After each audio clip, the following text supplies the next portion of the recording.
Setting goals can be easy, but following them can be hard. So my purpose today is to share with you how to set realistic goals for not only school, but also for life. I'll talk about the planning, then action steps, then move into motivation and mindset, then talk about the resilience and flexibility, and then finally end it with the balance and well-being. So let's just jump right in.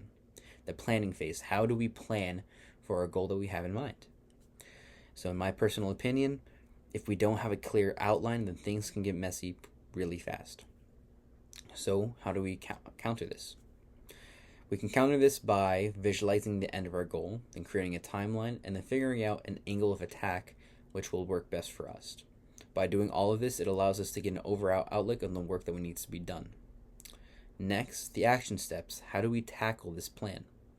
We can tackle this plan by looking at the things that are needing to be done now, breaking those into milestones, and then splitting up that work throughout the day and figuring out a flow that works best for us. And by doing this, it lets us figure out a flow that's effective and efficient to get the work done. Next is motivation and mindset. How do we stay on track? Now, we're able to do this by having a positive mindset, which will allow us to continue. At least that's my opinion. You're able to do this by looking for achievable goals, figuring out where to stop and allow you to feel gratitude about having to be able to finish at that point. Then praising yourself for even the small goals, or even having a friend check in to edge you on to finishing your goal. Now, being able to do this will make you feel eager to continue. Next is resilience and flexibility. How do we tackle obstacles that it's not planned?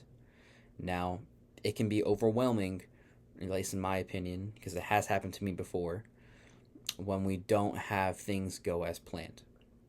And what we're able to do to counter this is change dates of a deadline, anticipate issues and how things will play out if they don't work and how it can be overcome, or revise your goals. Figure out a way to still get to the end, but by including this obstacle so you don't feel overwhelmed and not be slowed down by this inconvenience. Now, finally, the balance and well-being.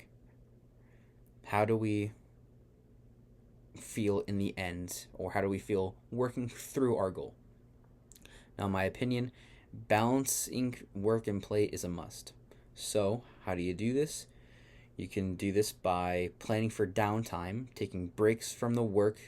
So, what I mean by that is taking breaks in between, say, like maybe 5-minute breaks between when you are working.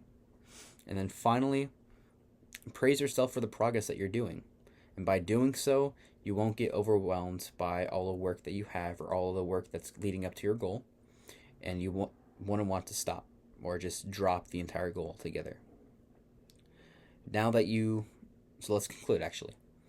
So now that we know about planning, action steps, motivation and mindset, resilience and flexibility, and balance and well-being, now you can follow your goals and stick to them.